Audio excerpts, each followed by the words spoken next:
A billionaire returned home one late evening, unaware that his maid would beg him into silence, and the reason behind her plea would shake him to his core. Hello, welcome, and welcome back. Don't forget to hit the like button and subscribe for more heartfelt stories. Now sit back, relax, and let's begin. The night had stretched unbearably long. Kingsley Ada Banjo had endured yet another one of those charity banquets his partners insisted on attending. The hall had been full of polished speeches, glasses of red wine that carried more bitterness than flavor, and men whose idea of wealth was counted in Swiss watches and the endless digits on their checks. Kingsley had performed his part, smiled, shaken hands, signed a hefty donation to an orphanage, then slipped out before midnight without drawing attention. When his chauffeur finally stopped in front of his glass-walled penthouse, Kingsley wanted only one thing: silence. His shoulders felt heavy, his head pounded, and he craved nothing more than a stiff drink and 10 quiet minutes before collapsing into the bed that had barely seen him all week. Outside, the city still pulsed. Neon signs flickered in the dark, street vendors called out over the last of their roasted corn, and the distant throb of music spilled from a nightclub. Inside, though, his penthouse should have been still, it always was. But the moment Kingsley shut the door, someone seized him. A hand pressed across his mouth. His muscles tensed, ready to strike, his pulse hammering against his ribs. "Don't say a word," a woman's voice whispered, trembling but firm. He froze, listening. The voice was not strange, it was one he recognized. He twisted slightly, and when her hand finally dropped, he turned sharply. "Amaka," he muttered. The new maid. Sent by the agency only 2 weeks earlier after the last one had abruptly quit. He had barely noticed her until now, always in her plain black uniform and neat apron, quiet, deliberate, almost invisible. But tonight, her eyes told a different story. They shimmered red, frightened, desperate. "What are you doing here this late?" Kingsley hissed, loosening his tie. "Please," she whispered urgently. "Don't raise your voice." "Why shouldn't I?" His glare sharpened. Her chin trembled before she spoke again. "Because your son is sleepwalking. And if he's startled awake the wrong way, you could lose him." Kingsley blinked, certain he had misheard. "My son." Amaka glanced nervously down the hallway. "It happens every night, around this hour. I've been staying behind to guide him." Tonight, he nearly reached the stairs. The weight of her words sank like stone in his chest. He hadn't been around long enough to notice, not once.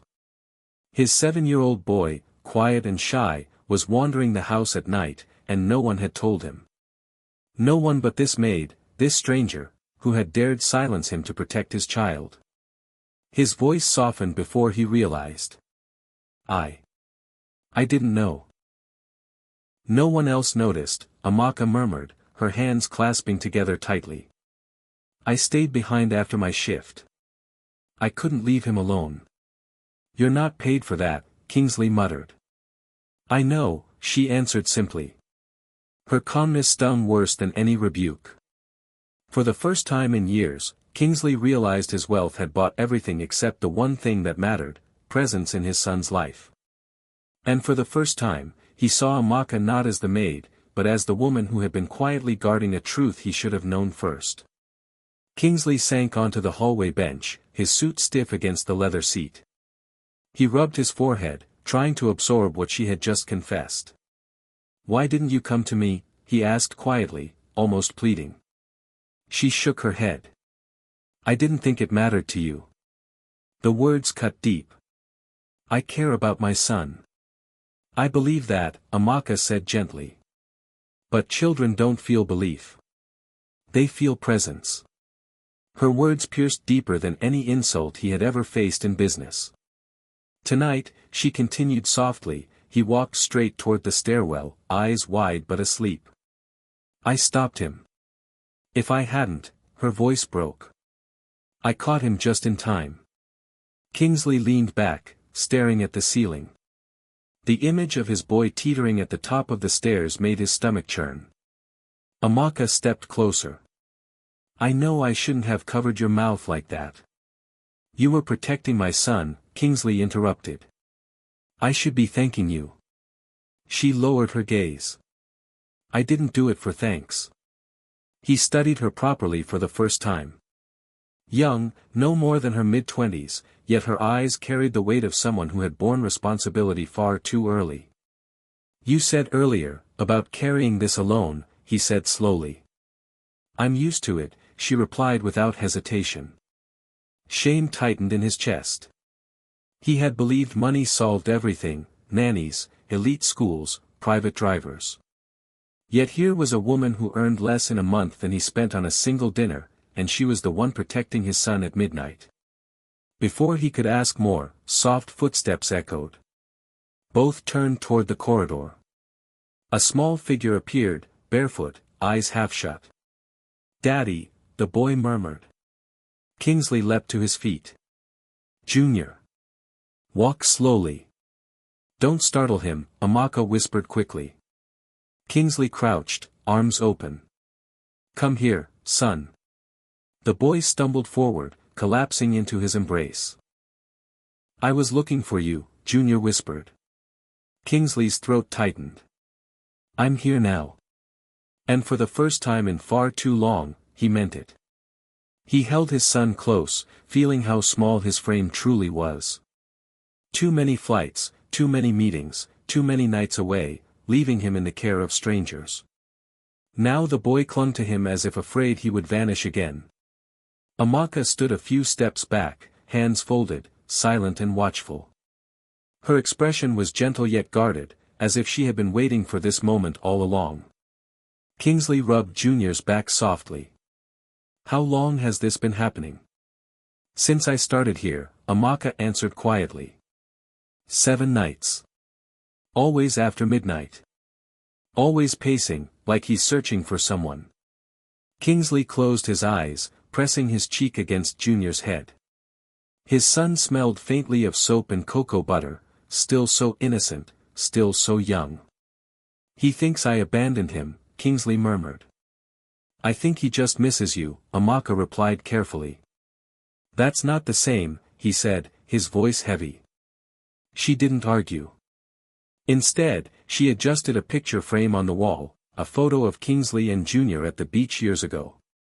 The glass caught the reflection of a boy's smile, a smile Kingsley hadn't seen in far too long.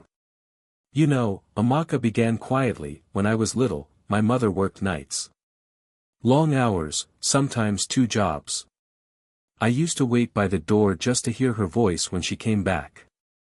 I didn't need gifts. I just needed to know she was there. Kingsley listened, his arms tightening protectively around his son. Junior is still waiting at that door, she continued softly. Even if you don't realize it. Her words pressed into him like weights. He had been chasing contracts, building fortunes, planning for tomorrow, while his son longed only for today. Junior stirred in his arms. Is it morning? He whispered faintly. Kingsley kissed his forehead. Not yet, son. Still night. You're safe. The boy sighed, curling his small fingers into his father's shirt. Amaka finally stepped closer. He was holding my hand before you came in, she murmured. Sometimes that's the only thing that calms him. Kingsley looked at her, torn between gratitude and guilt. You've done more for him in 2 weeks than I have in months. You don't have to say that, she replied softly. I do. Because it's the truth. For the first time in years, the penthouse no longer felt like a silent museum of glass and steel. It felt fragile, imperfect, alive. Kingsley carried Junior back to his room, tucking him under his blue blanket, brushing a hand through his hair until the boy's breathing settled into steady rhythm. When he returned, Amaka was in the kitchen. 2 mugs sat on the counter, steam rising, the faint scent of ginger wafting into the air. Without asking, she poured hot water into the second mug. You need something warm, she said simply. Kingsley leaned against the counter, weary yet strangely awake. I want to keep you here. She didn't look up. That's your choice. Not just as a maid, he added quietly. That made her pause. I need someone in this house who sees him the way you do. Someone who actually cares. Finally, she turned. You don't need to hire love, sir. You just need to be present. He didn't argue. He only nodded. Then teach me. I want to learn. And for the first time in years, he wasn't striking a business deal. He was making a promise. The next morning, sunlight poured through the towering windows of the penthouse. Outside, the city was already awake, horns blaring, vendors calling, the rhythm of the morning rush. But inside, the air felt different. Kingsley sat at the dining table, still in his house clothes, watching Junior eat pancakes. He couldn't remember the last time he had sat with him for breakfast. Do you like them? Kingsley asked. Junior's mouth was full, but he nodded eagerly. Banana and cinnamon, he mumbled. Kingsley glanced toward the kitchen. Amaka gave a brief look back, the faintest smile touching her lips, before turning back to the counter.